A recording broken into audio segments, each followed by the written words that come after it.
the streets. They're full of rage! So I set my course, my battle begins. There's no mistaking this feeling. I feel no remorse, no I can't resist. I'm breaking away. You know, I'm a bit miffed with myself that I haven't actually talked about Streets of Rage in ever. Because not only is it a fairly well-known Genesis exclusive, but, I mean, it's well-liked among Sega fans from back in the day. The Streets of Rage was a really, really awesome series that I feel like is a little overlooked nowadays. Like, I mean, usually when you talk about, like, old-school fighters on the internet now, usually you get stuff like, oh my god, Double Dragon was so cool! Oh yeah, and what about Final Fight? Oh yeah, Final Fight was great, oh my god, I love Final Fight, I want to fight.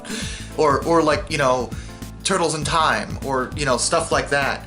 No one really talks about Streets of Rage that often, and it frustrates me because, like, it is good enough to stand up with any of those games. In my opinion, it's better.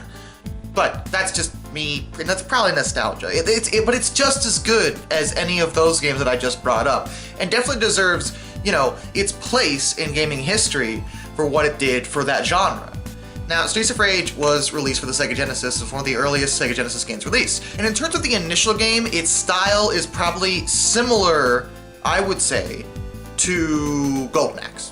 It's very, very, very Golden Axe, except it's given this modern-day street punk-esque 90s coat of paint. So it's not the medieval style that Golden Axe went for. It's the more modern street, yeah, thug life, bro, or whatever they used to say. I was like 0 years old when this game actually came out. But anyway, the original Streets of Rage is a ton of fun. It's a co-op style game with 3 different characters to choose from, and actually there's one thing I got brought up when it comes to the characters, and this relates to Golden Axe though. No one talks about this, and it drives me nuts because I think it's really important. You know how Final Fight got in trouble because there were female enemies, Poison, that the guys were beating up and people were like, oh, that promotes violence against women, even though Poison was clearly trying to beat the tar out of you and you were just defending yourself. Anyway, the creator was like, oh no, she's not a she, she's a guy. Which suddenly makes everything okay, I guess, because that was not the way to go. But anyway, Streets of Rage you may recognize as a game where you also fight women. It happens sometimes. There are female enemies in the game. But the way they get around this is by having a female character to play as. And in fact, Golden Axe is credited with having the first female playable character in this genre. Streets of Rage will follow it up with Blaze. And you know, if you really think about it, these kind of games, how often is it that you can play as a girl?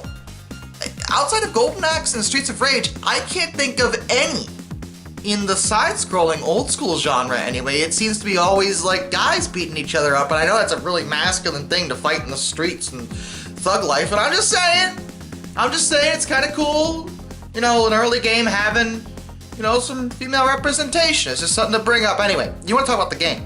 Well, the game is, well, look at it. It's exactly what it looks like. You walk to the right, you beat up all the enemies, do some combo moves, there's super moves where you summon a police car and blow everybody up, there's tough boss fights, and it's a co-op game where you can play with 2 players, so you can, you know, fight along with a friend, a la Double Dragon style. And that's usually where you find the most fun in these kind of games, when playing with a friend and beating each other up together. The 3 main characters we play as I mentioned, Blaze is the female, but the main character is Axel, and then there's also Adam. Naturally, there's positives and negatives and strengths and weaknesses between all of them, but all in all, it's a really fun experience. Also, you pick up chicken that you find in trash, and apples. Don't actually do that in real life. I can't stress that enough. But in the game, that gives you health. That's a good thing. Also, you pick up money. It gives you points. There's a score system, because it's arcade style. Of course it is. Anyway, Streets of Rage was very warmly received, had a great soundtrack, decent visuals for the time, and was a really good start to the series. But, naturally, with a successful game, you make a sequel, Streets of Rage 2, also for the Sega Genesis, or Mega Drive if you're European. or anywhere else. It's just here that it's called the Genesis. That was a trademark issue, I believe. One of those weird things. Anyway, Streets of Rage 2 is awesome. No, Streets of Rage 2 is my favorite in the whole series. Streets of Rage 2 did everything right. Not only did it expand on the combo system, but it incorporated the idea of newer super moves that are specific per character. So instead of summoning a police car like everyone got to do, this time each character has a unique super that does take a little bit of health away, but does a ton of damage. So it's kind of a, high risk, high reward kind of thing. Combos are easy to pull off and a ton of fun. There's co-op again, and this time there's 4 main characters. The plot this time is that in the first game you were stopping the Mr. X and the Syndicate from taking over the city, and it's very important that you do this. And in the second game, Mr. X is back for revenge. And to bait you into a trap, he has kidnapped Adam. So, to replace Adam, we get 2 new characters. Adam's little brother, Skate, who is a kid who rolls around on rollerblades. And it's hilarious. He beats people up like this. This is so 90s, it's not even funny. And Max, who's a big wrestler dude, just full on freaking John Cena, Hulk Hogan, just crushing people. Zangief style, doesn't give a crap. Visuals are even better, like far superior to the first game, which is probably par for the course when it comes to a sequel in any kind of game, usually. I stress usually, because it doesn't always happen, but sometimes it does, and usually if it's done right, the visuals are better, and the music is incredible. It is debatably the best Sega Genesis game soundtrack on the entire platform. I put it up there with Sonic 3 and Knuckles, and I do not say that very often. Sonic 3 and Knuckles music is something that is not to be competed with, but Streets of Rage 2 comes so close. It is such a good soundtrack. I still listen to these tunes on the regular because they are so good. It's a ton of fun to beat people up, the bosses are fun, and I find the game in general a lot more refined than the first one.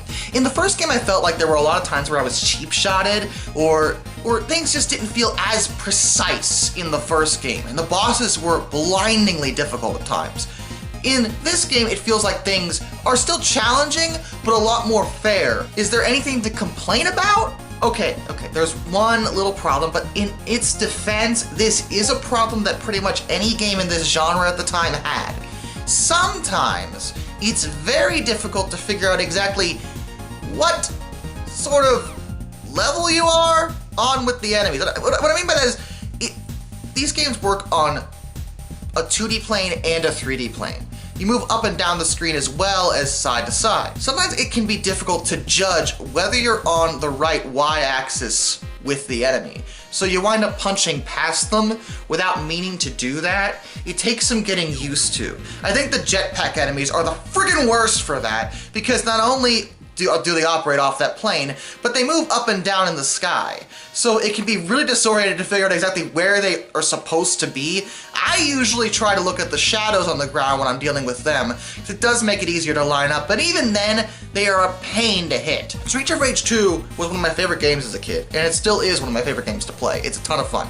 Real talk, the entire Streets of Rage series, with the exception of 4, we'll get to that, is 99 cents on Steam. 99 cents! It is so worth it. It's $1. So, if you haven't played these games, by all means give them a shot. They are so worth it. Streets of Rage 1 and 2 would also get perfectly serviceable Game Gear versions, but I don't really have plans to go into detail on those because they are largely inferior because of the platform, but they're good for what they are. It's just, they're gonna be weaker than the console versions, let's be fair. It was always gonna be that way. But they are good for what they are, so if you happen to find yourself in a situation where you have a copy of one of those games and you only have a Game Gear and you can't play the others, then yeah, they're totally worth it to play, but other than that, play the console version. I don't know why you would ever not do that. Yeah. The last game in the original series, Streets of Rage 3. Now, Streets of Rage 3 is a really funny topic, because it's often considered the worst of all the games, and that is correct. But how bad is it? It's hard to say. From a gameplay perspective, it's alright. They did take some steps to actually add things to the game.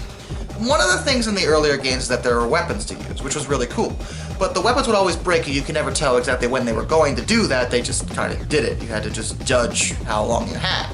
In Streets of Rage 3, they added a meter for the weapons, so you can now tell when they're about to break, so that's nice. There was clearly an attempt to speed up the combat as well. Streets of Rage 3 plays much faster than 2, or the first one, definitely. And that's intentional, but I find the sped up combat to be a little jankier and less precise as a result. It's very difficult to get a handle on at times. And, speed is a great thing, but when it's affecting the precision and combo execution of the gameplay, I'm not sure it's necessarily worth it. Visually, the game is alright, though for some weird reason, I feel like the backgrounds are a lot blander than they were in 2. So, go figure on that. And the music is a techno nightmare. No, seriously. Someone literally programmed techno in a cesspool. That's what this music is. It's weird. The music in 2 was so good, but this is just like electronic madness. It's not even catchy or fun to listen to. It's the weirdest thing. I mean, I guess if you're really into chaotic nonsense, yeah, this is good. But even for me, and I listen to Screamo, this is not my style. Like, it just gives me a headache. It's not a very good soundtrack at all. But there's another thing about Streets of Rage 3 that I should probably bring up, and those are the changes that were made between the Japanese release and the North American. Now, in Japan, the game is called Bare Knuckle 3. All of them are called Bare Knuckle. It was changed initially because Bare Knuckle is pretty generic sounding to us, and frankly, I agree, Streets of Rage is a way better title. But they always made some changes when they localized the games before, and that's normal. Certain changes were always made between, each release. For example, in Streets of Rage 2, Blaze had an upskirt animation which did a high kick. That was in Bare Knuckle 2. When it was moved over here, they got rid of that and changed the animation so it no longer looks up her skirt. And frankly, I agree with that because this is gratuitous and unnecessary. We don't need to sexualize her. She is, attractive enough, beating people up. I want her to step on me. Let's not go there. But Streets of Rage 3 got a ton of changes. Like, whoa. I think they got way too carried away. For one thing, in Streets of Rage 2, they added a bunch of names for all the characters you fight, and they were fun, quirky little names.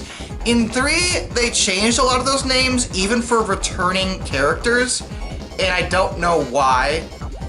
Looking at some of them, I think the idea was to make them seem more normal, like Garcia was changed to Garcia, but I always liked the weirder names personally, because it made you wonder, why is that dude named Garcia? Doesn't make any sense. I want to know the details regarding this name. But they changed it to Garcia, and there's a bunch like that. But that was part of Streets of Rage's appeal, it's part of the lore. You can't just alter all the names and have us not call them what they were, especially in something as good as Streets of Rage 2. Everyone loved that game. If you change stuff from that, well, people aren't gonna listen to you. Okay, that's what's gonna happen. They also did a ton of sprite changes when it comes to a lot of the enemy women. In the original game, most of the women were dressed like they were in 2, which is somewhat scantily clad. I mean, there were dominatrixes and stuff in both the first game and the second game. In 3, those characters still exist, but now they're covered up, so they don't show nearly as much skin, because they don't want to appear too sexy, I guess. But my whole thing is that this game is called Streets of Rage, and the fan base has been playing them this way thus far. I mean, this is the Mortal Kombat generation. No one cares, okay? It doesn't matter. Older kids, adults, were playing Streets of Rage. It's not something that's gonna really change anything. We know what those were supposed to be. You can't get away with that. Another critical change, and this was really dumb of them, was they took steps to make the game way, way, way harder. And that is, they pulled a Devil May Cry 3, actually, where they changed the difficulty settings. In Japan, there's easy, normal, hard mode, stuff like that. In North America, in Streets of Rage 3, they switched it so that Japanese hard mode is American normal mode, and Japanese normal mode is American easy mode. Now you might be saying, well, you can get around that easily, just play on easy mode, it's not a big deal, nobody cares, it's not like there's achievements or anything. Haha, you fools! See, the problem with that is that the game is set up where it will always end at a specific level, I believe level 5, if you're playing on easy mode. You can't get to the good ending if you play on easy mode. It's not possible. You have to play on normal, which means you have to get your face kicked in. Maybe they knew they weren't going to make another game past this for another 20 friggin' years, so they wanted to make it so that nobody would ever beat it in that time frame. That's the only thing I can think of, because this is ridiculous. There was no reason to make the game that much harder. It's not like the Streets of Rage games were ever known for being particularly easy games. I mean, these beat-em-up style games usually aren't that easy. So the idea of making it even harder doesn't make sense. If someone wants it harder, like, add a very hard mode. Add something, you know, even harder past that if you want people to have the extra challenge, but give people the option is my point. To make it default that way, especially blocking off the ending, is just lame. Like, come on. That's no. Don't do that. That's not cool. There is one change I'm going to defend though, and that is the removal of a certain boss in the very first level. There's a sub-boss in the first level in the Japanese version. Well, I mean, how do I put this? He's a man in a leather suit, thigh highs, wearing a female, like, insignia necklace. He prances around, strutting, makes high-pitched female, you know, screams and cries and giggles, and, oh boy. Even in the early 90s, back when, you know, let's be fair, gay rights still had a long way to go, Sega of America took one look at this man and said, wow, that is blindingly offensive. So they removed him entirely. And I'm gonna be real with you, good call, because wow, that's horrible. Streets of Rage 3 was ultimately not that very well received. I mean, it had a new character, and, you know, it was fun enough, but they even made changes to the plot in North America. In the original plot, Mr. X is trying to blow up the city. In North America, it's about robots, although there was a bomb in the beginning, just the one though. It wasn't super great. It was definitely inferior to 2 or even 1. But, I mean, it's not the worst thing in the world. It's fun enough. But the immense difficulty of the American version basically means that I would almost recommend the Japanese version as long as you're not super offended by certain someone. But that was the last we saw of Streets of Rage for a long, long time. I mean, such a long time. And it was a popular series, but Sega never really made another game for about 20 years. You may be wondering, did they even try? Well, yes, there are 2 specific occasions that I'm going to bring up where they did attempt to do this. One was a pitch from, believe it or not, Core Design to make a new Streets of Rage game. Those are the guys behind Tomb Raider, the original series anyway. And Sega was totally on board to let Core, you know, give it a shot. This was at the time when 3D gaming was the new thing, and Sega didn't really know how to put 3D into Streets of Rage. I mean, it had the 3-dimensional, you know, up and down, but what people wanted was like the behind the character 3D stuff that a lot of games were doing now. And that wasn't really something they ever really translated well into the beat-em-up genre. In fact, I don't think there was ever a decent game modeled like that that was what I would call great. Some of them were okay, but nothing super, you know, outrageously successful. The beat-em-up genre, I would say, did not become 3D truly in a really good way until Devil May Cry. Because let's be fair, Devil May Cry and games like it are effectively the modern interpretation of the beat-em-up genre. Yeah, they offer new mechanics like platforming and puzzle solving and things like that, but that is in addition to the classic beat-em-up combos. You know, you have to beat all the enemies in this room before you can progress thing. I mean, it's the same concept, it's just done in 3D with a bunch of stuff added. It does the beat-em-up genre justice in the modern day. The only problem with that is that there's no co-op in most of those games. And that is kind of a disappointing thing, because that was one of the best parts about the beat-em-up genre. But in those early games, you had to share a screen with your co-op partner. Nowadays, I guess they would have to do a split screen, although with online, I suppose you wouldn't have to do that. Why has no one attempted that yet? That might be neat. I'd be interested to see that. Anyway, back to Streets of Rage 4.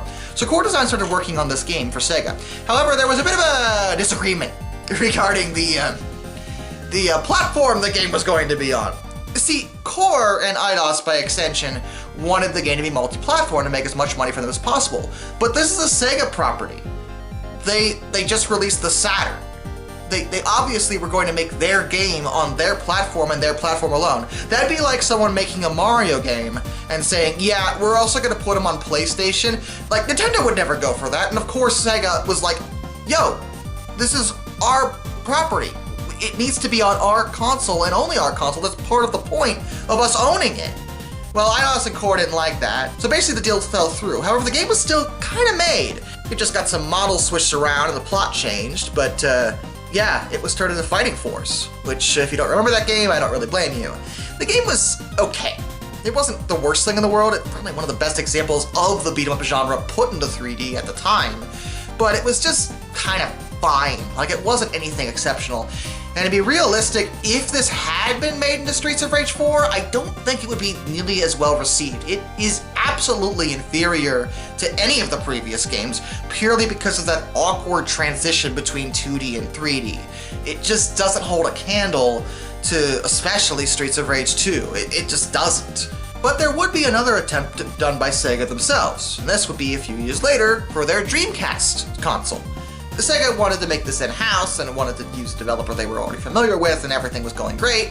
And admittedly, I would have been excited to see what they would do here because, I mean, Sonic was great on the Dreamcast, and they had a great Echo the Dolphin game. So it wasn't like they didn't know that they had other properties and could do them well on their Dreamcast console. And the Dreamcast is certainly powerful enough to do something interesting when it comes to 3D and Streets of Rage. And they even had a playable demo showcasing what they were working on, which looks fine, needs some refinement, but I'd be interested to see where this goes. However, the game was canceled. And you're not even gonna believe me when I tell you why it was canceled. Because it was Sega of America's fault. And I don't know why they keep messing up Streets of Rage, but they do. So the executives over at Sega of America heard that they were making a beat-em-up style game for the Sega Dreamcast. They were perturbed by this because the beat-em-up genre had fallen significantly out of favor over the last decade. It was an early 90s, late 80s thing. The trend fell off because when things moved to 3D, people didn't know how to translate it well, so those games didn't really sell. That was their concern. It also didn't help that apparently they didn't know what Streets of Rage was. No, seriously. These guys were the executives of Sega of America, but the executives. They didn't know that Sega owned this property, nor did they know that this had been a popular series on the Sega Genesis. It hadn't been that long, and it was one of the best game series on that platform, the platform that you guys own. And you don't know that this is your game. Like, this is your property, that this isn't something new. Like, and there's a fan base that would love to play this game purely because of fan demand. They canceled it because they didn't know what it was. They just knew it was a beat 'em up and it wasn't gonna sell. They didn't care. They didn't even ask. They didn't even look. They just canceled it, and that's where that ended up. At least when Vector Man 3 got canceled, like, at least there, it was because the public didn't like what they were doing with it. Like, it was based on the reaction of fans. It wasn't some idiot sitting up there getting paid way too much not to know what his company owns, just saying, no, we're not doing that because I don't know what it is. Make some more. Make something else. Make. I don't know. Well, we're gonna go multi-platform, and now we're gonna make Sonic games forever. I assume that's what he sounds like. I don't actually know that for a fact. That's my guess, though. And that seemed to be the nail in the coffin for the series. After that, Sega went multi-platform and did mostly Sonic for years after that. They took some stabs at other things I've talked about, how they, touched Golden Axe and did a horrible job with it. Do not play Beast Rider. I can't stress that enough.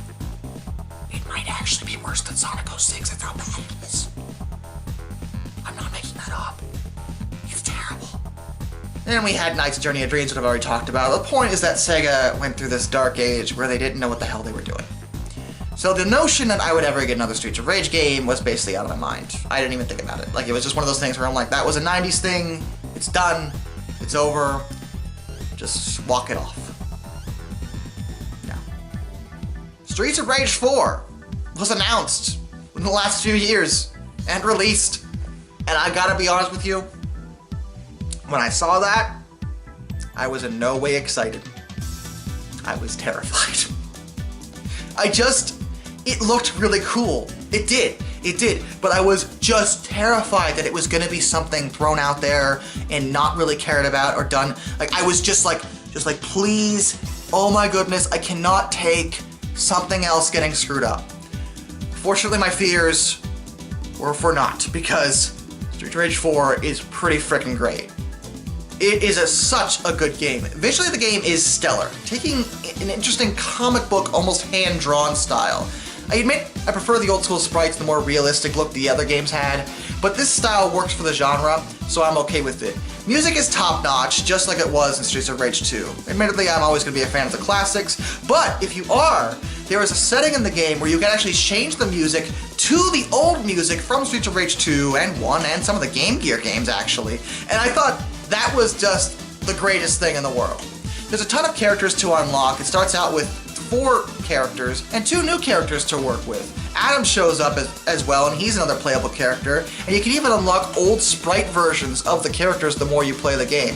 There is co-op, though I admit one thing that bothers me is, as far as I can tell, it's only 2-player co-op, even though there's 4 characters from the start. And in the modern internet age, back when it was only 2-player co-op, I got it because there was no online. Like, you all had to share a screen, and on the Sega Genesis, there's 2 controller ports. Like, of course, it's only 2-player. That makes sense. But this is the internet age. It has online. Let us play with everybody. I don't care if it's unbalanced. It was a ton of fun. Just run it. Come on, give us something here. Like, that's the one thing that bothered me about the game. Other than that, the game is great. Instead of Mr. X, you're dealing with his kids, the Y siblings, Miss Y and Mr. Y, and they're crazy and psychotic and really need some therapy. But anyway, the game is a ton of fun, featuring a ton of police brutality. Yeah, that's probably not good.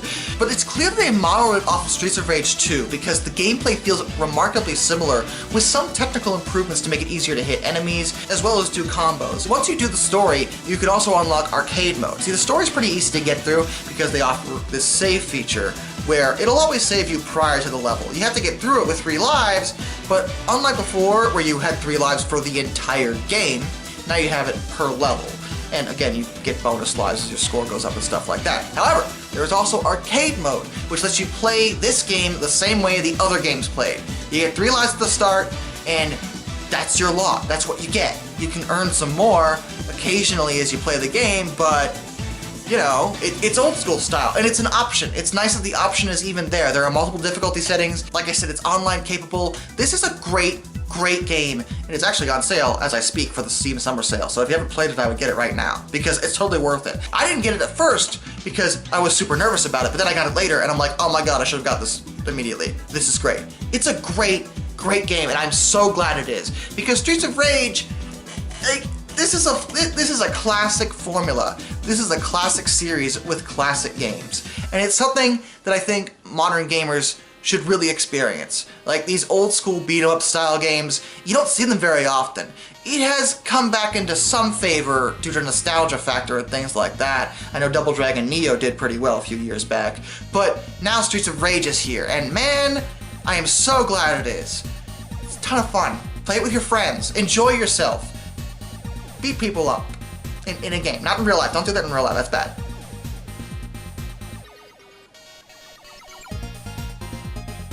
Let me get another Echo the Dolphin.